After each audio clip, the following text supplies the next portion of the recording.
Today I will discuss about right to constitutional remedy.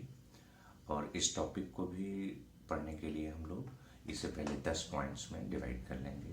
पहला ground, दूसरा source, तीसरा difference between writ and PIL, चौथा difference between article 32 and 226, पांचवा application of res judicata, छठा appeal review and curative petition, सातवां exceptions, आठवां status, नौवां provision of article 32 and last one 10वां जो है वो है आपका टाइप ऑफ रिट्स। तो अब इनमें से एक एक को लेकर के हम लोग देखते हैं। सबसे पहले ग्राउंड्स। ये प्रोविजन जो राइट टू कॉन्स्टिट्यूशनल रेमेडी है, संवैधानिक उपचारों का अधिकार रखने के पीछे का ग्राउंड क्या है, क्यों? तो इसके पीछे का ग्राउंड जो लैटिन मैक्सिम है, उबिजस एबी रिमेडियम। इसका मतलब है where there is right there is remedy. जहां अधिकार है वहां उपचार है। जैसा कि हम जानते हैं कि आर्टिकल 32 पार्ट 3 ऑफ कॉन्स्टिट्यूशन का भाग है और पार्ट 3 ऑफ द कॉन्स्टिट्यूशन हमें फंडामेंटल राइट्स प्रोवाइड करा रहा है। तो अगर राइट्स प्रोवाइड करा रहा है तो उसके लिए रेमेडी भी होनी चाहिए। तो इस वजह से ये कॉन्स्टिट्यूशनल रेमेडीज का राइट हमारे कॉन्स्टिट्यूशन में दिया गया है। अब दूसरा सोर्स, इसका सोर्स क्या है? तो ये थोड़ा सा कॉम्प्लिकेटेड हो जाता है। क्यों? क्योंकि ऑल्दो जो कॉन्स्टिट्यूशनल रेमेडी का राइट है वो हमारे यहाँ 32 में दिया गया है, लेकिन ऐसा ही प्रोविजन, मिलता जुलता प्रोविजन हमें आर्टिकल 226 में भी मिलता है। तो यहाँ एक चीज़ और है कि कॉन्स्टिट्यूशनल रेमेडीज जो हम क्लेम करते हैं वो दो तरीके से क्लेम कर सकते हैं। एक तो रिट फाइल करके और दूसरा पीआईएल फाइल करके। तो यहाँ दो क्वेश्चन रेज हो जाते हैं कि सोर्स जो है, रिट का सोर्स क्या है और पीआईएल का सोर्स क्या है। तो ये बहुत ध्यान से देखने वाली बात है कि रिट का सोर्स क्या है और पीआईएल का सोर्स क्या है। तो रिट का सोर्स तो ब्रिटिश कॉन्स्टिट्यूशन है। हमने रिट का कॉन्सेप्ट ब्रिटिश कॉन्स्टिट्यूशन से लिया है और बिफोर इंडिपेंडेंस भी हमारे यहाँ रिट का प्रोविजन था प्रोरेगेटिव रिट्स के माध्यम से।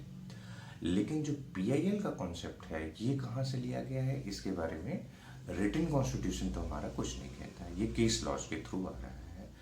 वैसे वर्ल्ड में पीआईएल की जो शुरुआत हो रही है वो अमेरिका और ऑस्ट्रेलिया से हो रही है।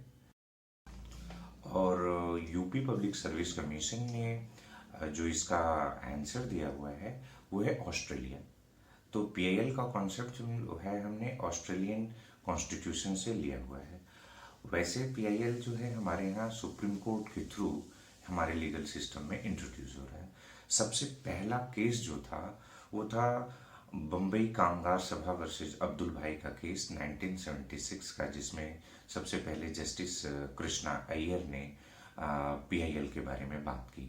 लेकिन फर्स्ट ऑफिशियल पीआईएल वाज हुस्न आरा खातून वर्सेज स्टेट ऑफ बिहार, और इसे माना जाता है। और इसी केस में सुप्रीम कोर्ट ने पीआईएल के थ्रू ही ये डिसाइड किया था कि जो राइट टू स्पीडी ट्रायल है वो हमारा बेसिक स्ट्रक्चर है।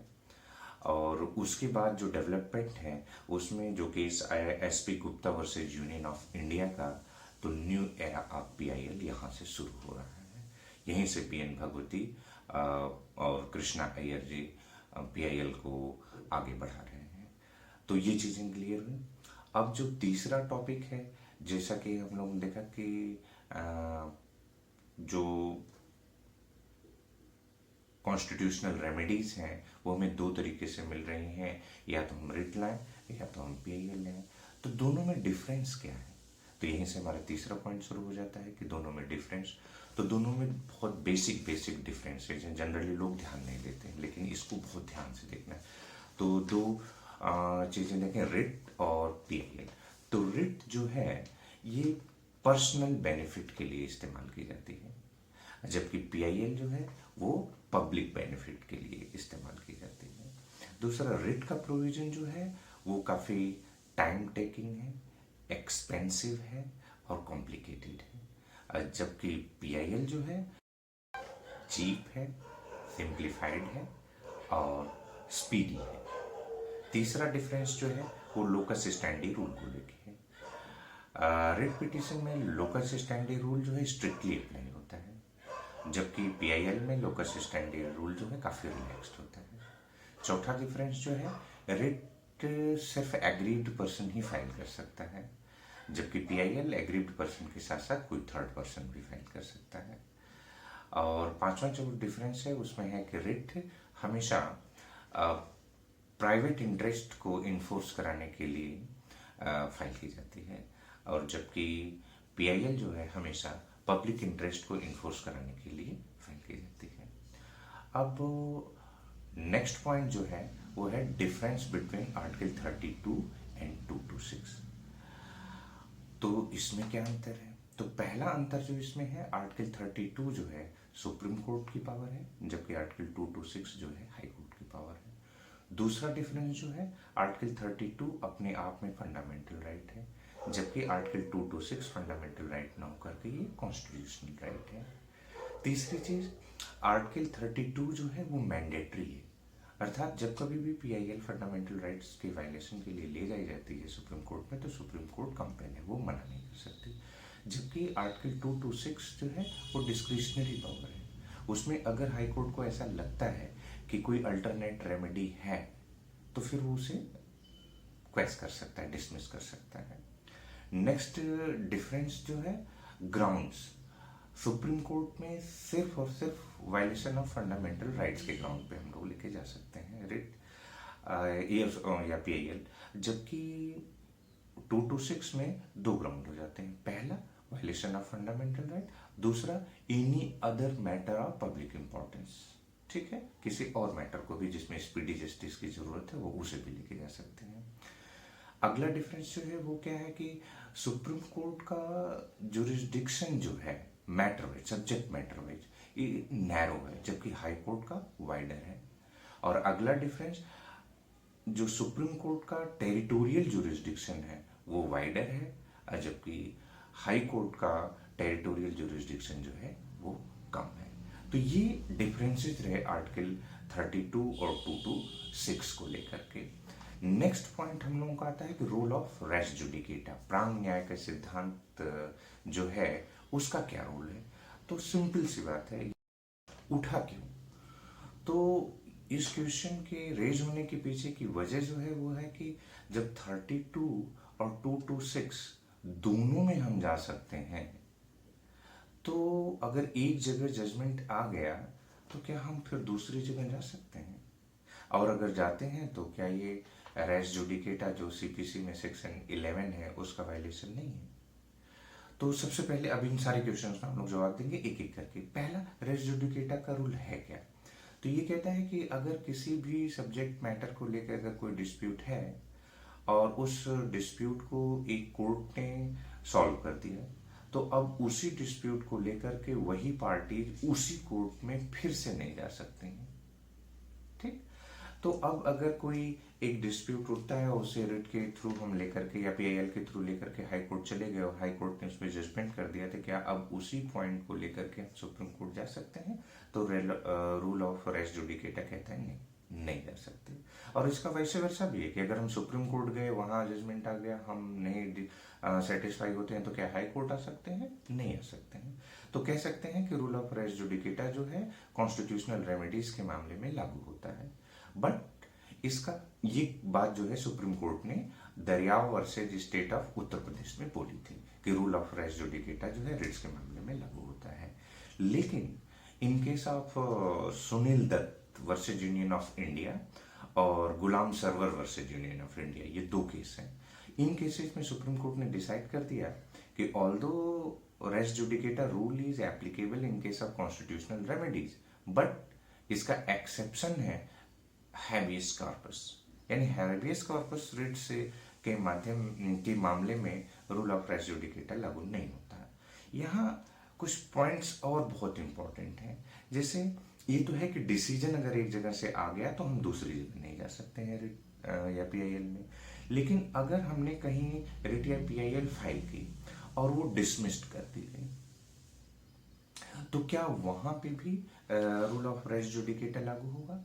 तो यहाँ ध्यान से देखना है कि वो डिसमिसल किस ग्राउंड पे हुआ है। अगर वो डिसमिसल ऑन मेरिट हुआ है, यानी कि पक्षों को सुनने के बाद ये डिसाइड हुआ कि मामला बनता ही नहीं है, तो डिसमिस कर दिया, तो ऐसे मामले में तो रेस जुडिकेटा लागू होगा, यानी अब आप कहीं दूसरी जगह नहीं लेके जा सकते हैं। लेकिन अगर वो डिसमिसल इरेगुलरिटी इरेगुलरिटी के ग्राउंड पे हुआ है या अल्टरनेट रेमेडीज अवेलेबल हैं इसके ग्राउंड पे हुआ है, तो फिर हम दूसरी जगह पे रिट फाइल कर सकते हैं। एक और बात यहाँ याद रखनी है कि अगर हमने रिट पिटीशन फाइल की और उसे हमने विड्रॉ कर लिया, तो क्या अब हम उसी पॉइंट पे अगली रिट पिटीशन फाइल कर सकते हैं दूसरी जगह या वहीं पे? तो इसका जवाब है हाँ। ऐसे मामलों में यानी विड्रॉल के मामले में रेस जुडिकेटा लागू नहीं होता है। एक पॉइंट और आता है कि अगर रिट पिटीशन या पीआईएल को समैरिली डिसमिस कर दिया गया है, तो क्या ऐसे मामले में भी रेस जुडिकेटा लागू होगा? तो यहाँ पे पॉइंट देखा जाएगा कि वो summarily dismissal after recording the reason हुआ है या विदाउट रिकॉर्डिंग द रीजन है। तो अगर विदाउट रिकॉर्डिंग द रीजन है, बिना कारण दर्ज किए ही उसे डिसमिस कर दिया गया है, समैरिली डिसमिस कर दिया गया है, तो ऐसे मामले में रेस जुडिकेटा लागू नहीं होगा। जबकि अगर विद रीजन किया गया होगा तो रेस जुडिकेटा लागू हो जाएगा। तो ये रेस जुडिकेटा के बारे में है। तो इन जनरल हमें बस इतना याद रखना है कि कॉन्स्टिट्यूशनल रेमेडीज के मामले में रेस जुडिकेटा लागू होता है, लेकिन जो हैबियस कॉर्पस रिट है उसमें लागू नहीं होगा। अब नेक्स्ट पॉइंट जो आता है हमारा कि रूल ऑफ अपील, रिव्यू और क्यूरेटिव पिटीशन, कि अगर मान लीजिए हम सुप्रीम कोर्ट में रिट या पीआईएल करते हैं, उन्होंने जजमेंट दे दिया, तो क्या होगा?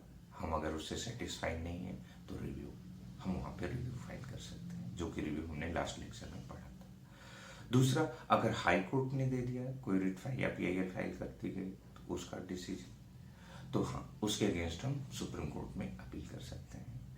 और तीसरा, मान लीजिए कि सुप्रीम कोर्ट ने जजमेंट दे दिया, हम उसके अगेंस्ट रिव्यू भी फाइल कर दिए, रिव्यू में भी उसने देख लिया और फिर भी हम सेटिस्फाई नहीं हो रहे हैं, तो क्या अब, क्योंकि लास्ट अपीलेट कोर्ट थी, हम इसके अगेंस्ट तो कहीं अपील कर नहीं सकते।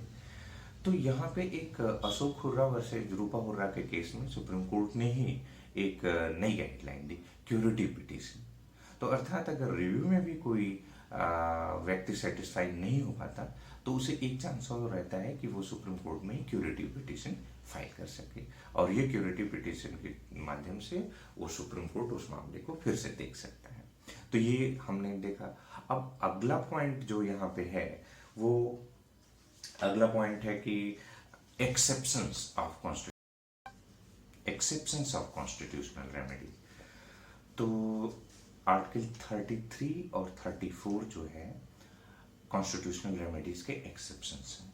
इसमें आर्टिकल 33 कहता है कि आर्म फोर्सेस के लोगों के लिए पार्लियामेंट जो है ये लॉ बना सकती है कि वो कॉन्स्टिट्यूशनल रेमेडीज के राइट्स का इस्तेमाल न कर सकें।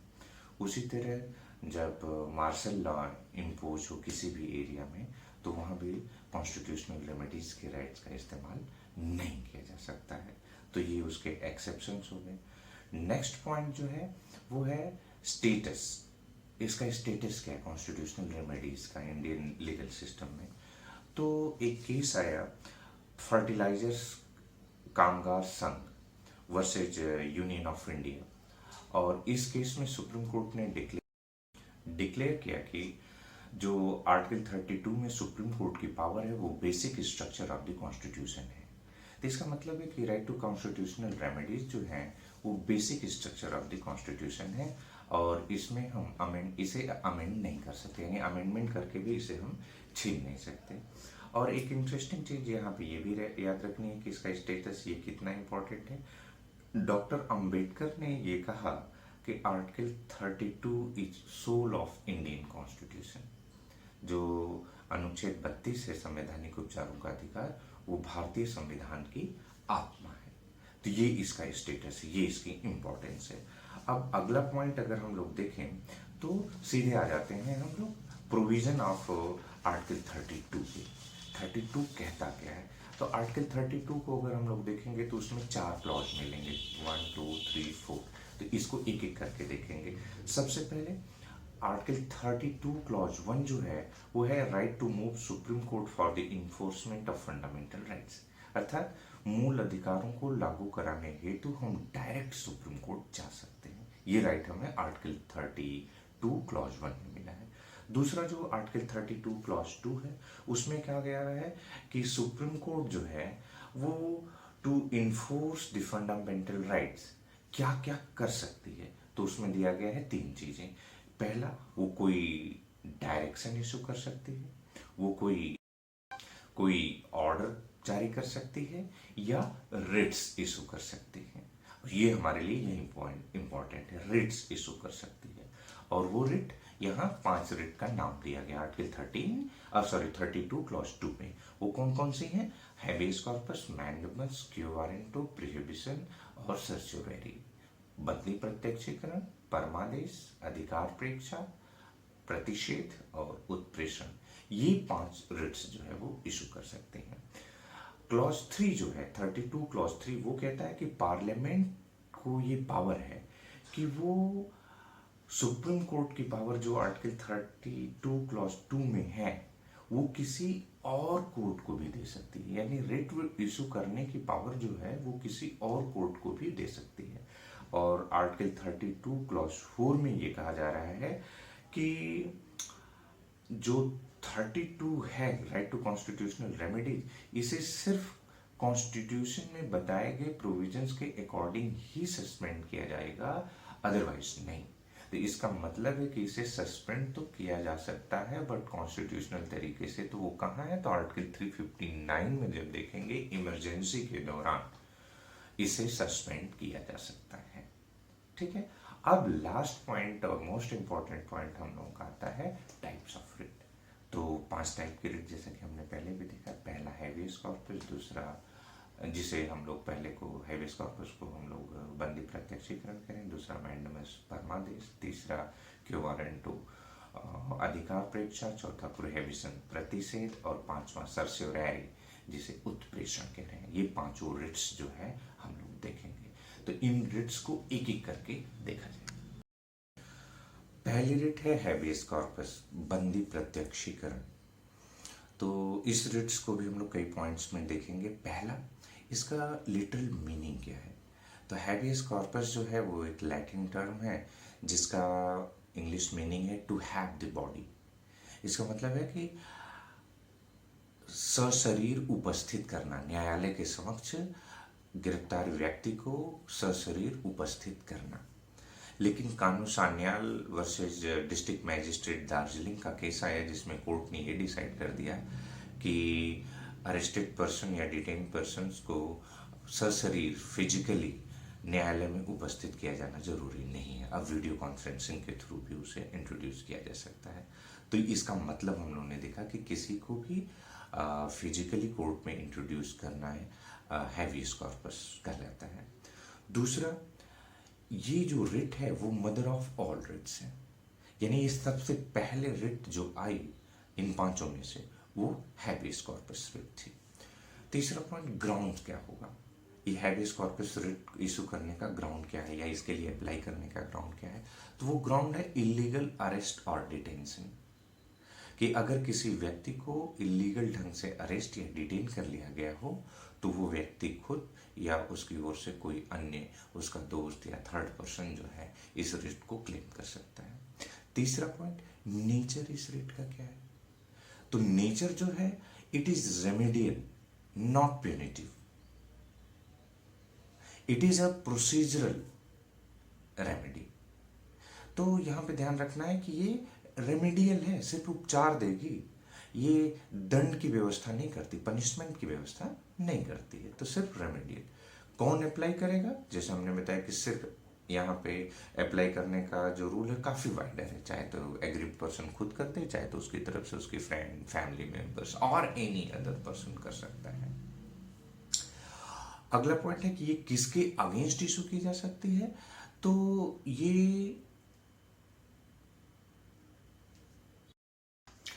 स्टेट और प्राइवेट इंडिविजुअल दोनों के अगेंस्ट जारी किया जा सकता है।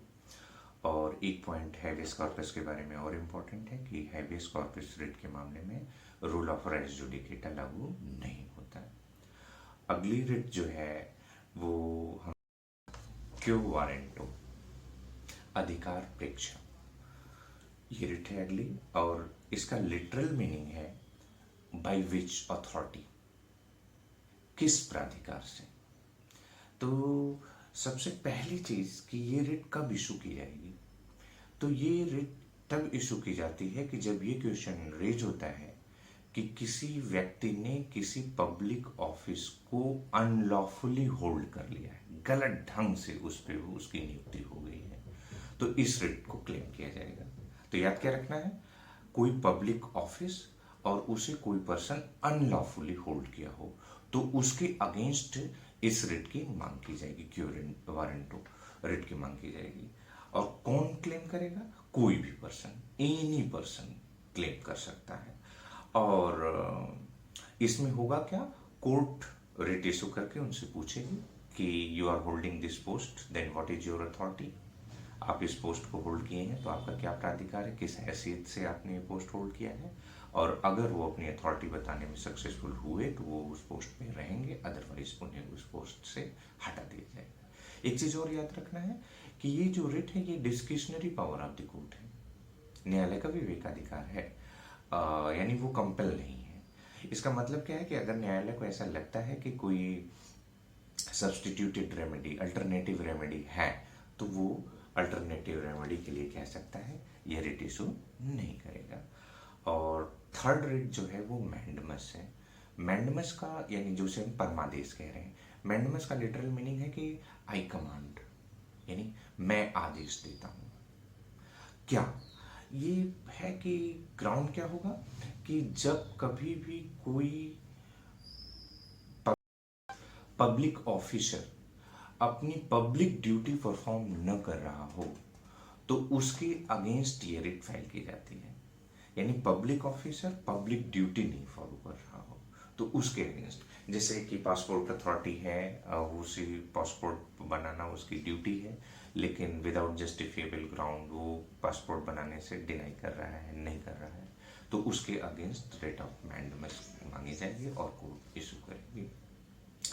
और कौन क्लेम कर सकता है, ये भी कोई भी व्यक्ति क्लेम कर सकता है। तो परमादेश के बारे में भी क्लियर हो रहा है कि जब कोई भी लोक प्राधिकारी अपने लोक कर्तव्य को नहीं करता है तो उसके अगेंस्ट मैंडमस रिट इश्यू होगी और इसके माध्यम से कोर्ट उन्हें ऑर्डर करेगा कि यू आर ड्यूटी बाउंड, आपका ये पदीय कर्तव्य है, आपको करना होगा। नेक्स्ट जो रिट है वो रिट ऑफ सर्सिवरी और रिट ऑफ प्रोहिबिशन। इन दोनों रिट्स में कुछ सिमिलैरिटीज हैं और कुछ डिफरेंसेस हैं। दोनों ही रिट्स जो है वो जुडिशियल नेचर के रिट्स हैं। क्यों? क्योंकि इशूइंग अथॉरिटी भी जुडिशरी है और जिसके अगेंस्ट इशू किया जा रहा है वो भी जुडिशियल फंक्शन परफॉर्म कर रहा होता है, तो इस वजह से ये जुडिशियल इन नेचर कहा जाता है। तो ये क्वेश्चन उठता है कि जब दोनों जुडिशियल इन नेचर है तो दोनों में डिफरेंस क्या है, तो बहुत ध्यान से देखिएगा, इनके नाम में ही डिफरेंस है। जो रिट ऑफ प्रोहिबिशन है तो प्रोहिबिट मतलब रोकना, रोकेंगे किस चीज को, जो चीज चल रही होगी। तो अगर कोई भी जुडिशियल अथॉरिटी जुरिस्डिक्शनल फॉल्ट को कर रहा होगा, कंटिन्यू है, पेंडिंग है, अभी वो चल रहा है जुरिस्डिक्शनल फॉल्ट, तो उस मामले में हम लोग रिट ऑफ प्रोहिबिशन क्लेम करेंगे।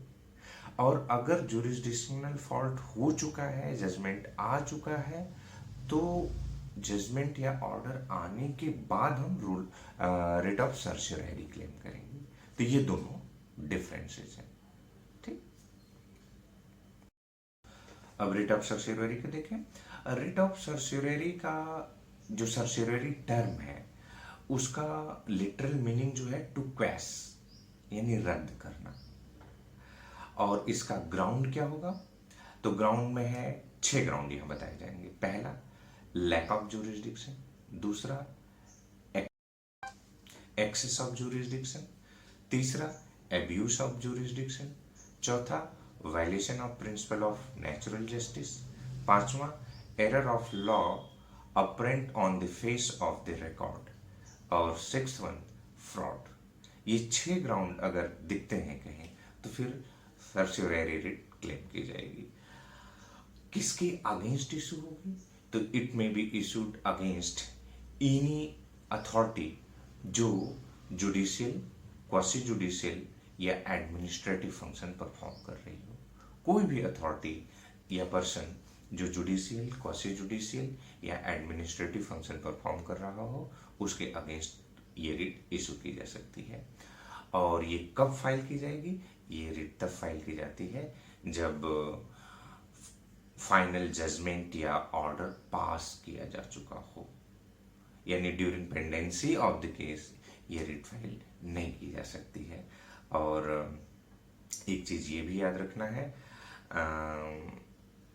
अगर अल्टरनेट रेमेडी अवेलेबल है तो कोर्ट रिट ऑफ सर्सियोररी इशू करने से डिनाई कर सकती है।